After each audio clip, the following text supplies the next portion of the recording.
Thanks for tuning in to Bourbon Drop. I'm your host, Myron. Today, I've got one special matchup for you guys, man. I've got the James E. Pepper versus the E.H. Taylor. Now, the reason why I wanted to put these two up against each other was purely based on the bottle. I mean, these things look almost identical.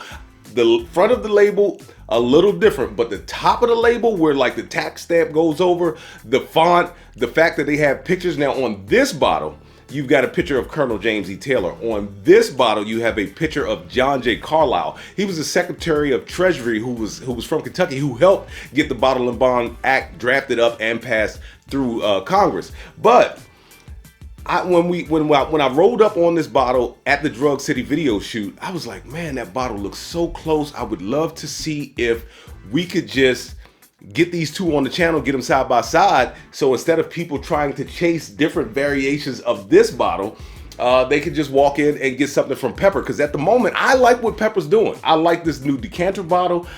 So far, so good with these two. I did get the neck out of these things, so I know what they taste like. So that might come up tonight. So we'll talk about it. But should people be hunting these down all the time or going with some stuff that's on the shelves? So, you know, like I said, based off the fact that these bottles look alike is really the number one reason why I wanted to put them side by side.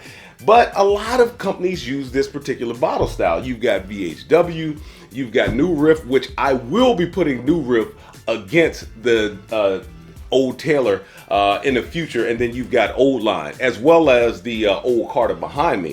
Now, knowing that these two are ryes, we don't know what the mash bill of this E.H. Taylor is. But the James E. Pepper, this is 100% rye. The mash bill is just 100% rye. We know they're both 4 years old.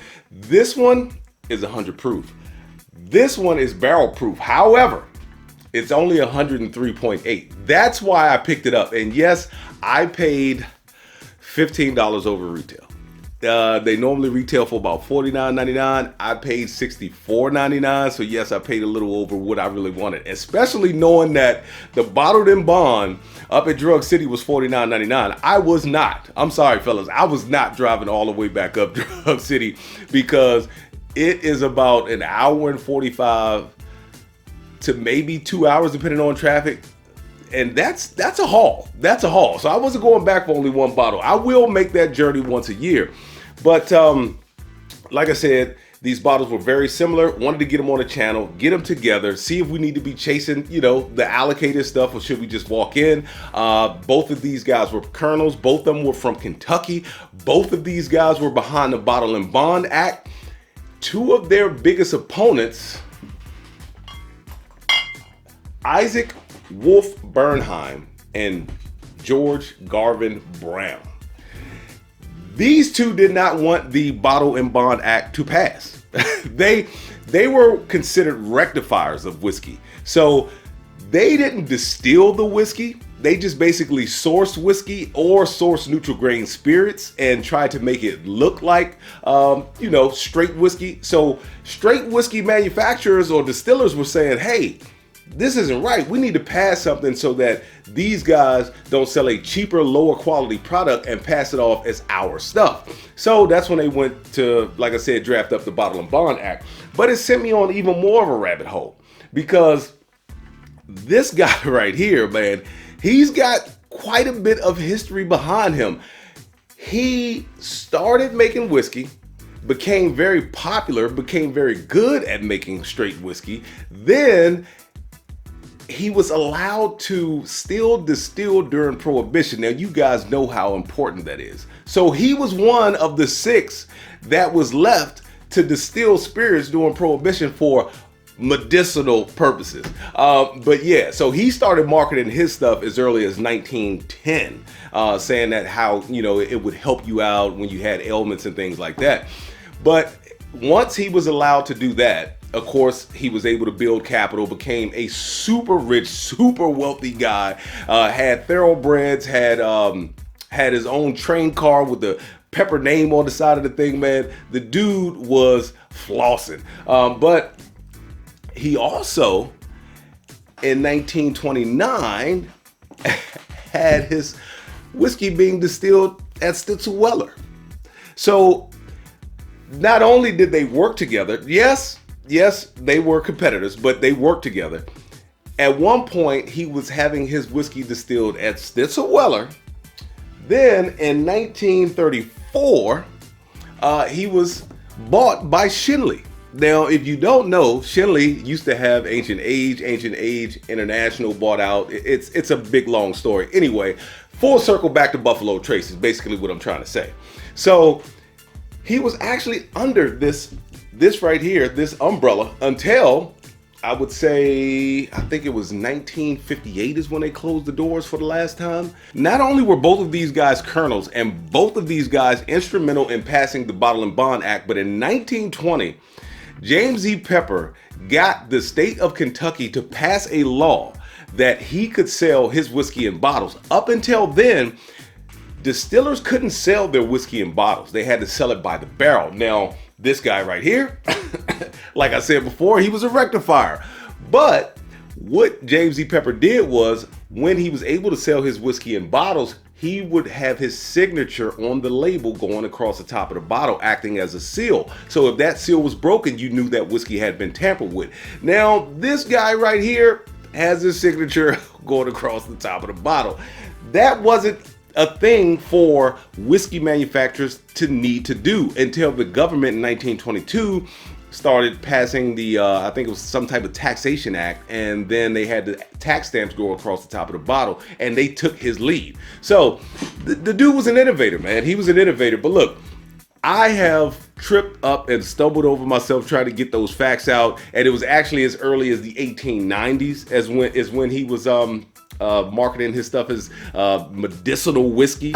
But I want to get these guys on a wheel, get a blind up for you guys, so give me a second. I'm going to zoom in on these so that you can see them. So the one on my right has a P for Pepper, and the one on the left has a T for Taylor. So when I poured them off camera to let them air out and get the neck out of them, the color was similar. So I knew that I'd be able to do a blind without any hesitation. So let's try and get this one poured to the same amount.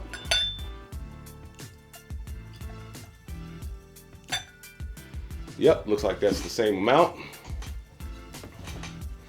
Get these things on the wheel, get them spun up, and let's see how this thing turns out. Because like I said, putting them side by side when I got them home, when I got this bottle home, I noticed little things.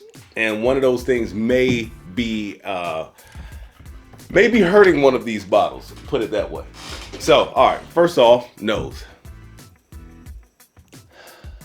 Very light on the nose. There's some sweetness, there's some ethanol, there's a hint of a grassy note. This one actually has a little bit of a sweeter nose. I'm picking up a touch of ethanol too. Maybe it's left over from this glass right here, but it's definitely sweeter on the nose. That smells more like a sweet rye. That's definitely smells more like a sweet rye. All right, let's go into the palate.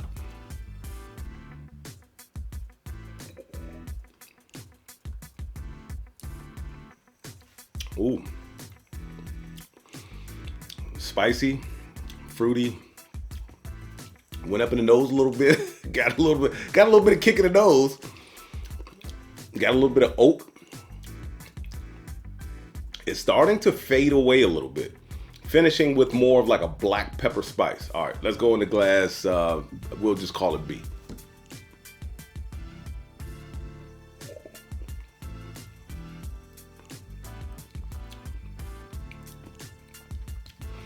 A little richer, little better mouthfeel, a little more of like berry notes, caramel notes. I'm not getting like that, like a oak, like a drying oak like I was in glass one. Glass one, when I said oak, it was more of a drying oak. It was light on the palate. I'm just glad that I let both of these warm up. Now that I got them in the glass, they're similar. I'm already forming my opinion. One is a little better than the other. All right, let's go back this way.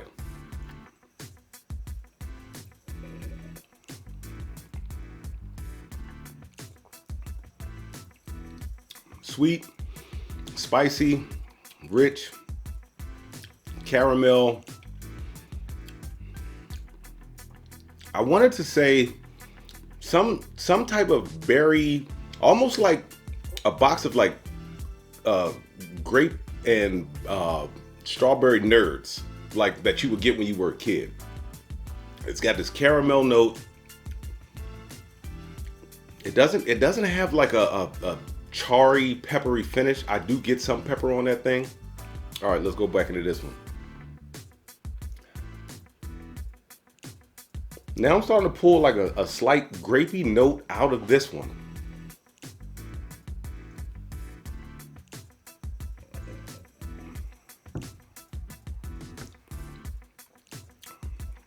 That one just comes off a little thinner, a little oakier, a little more drying.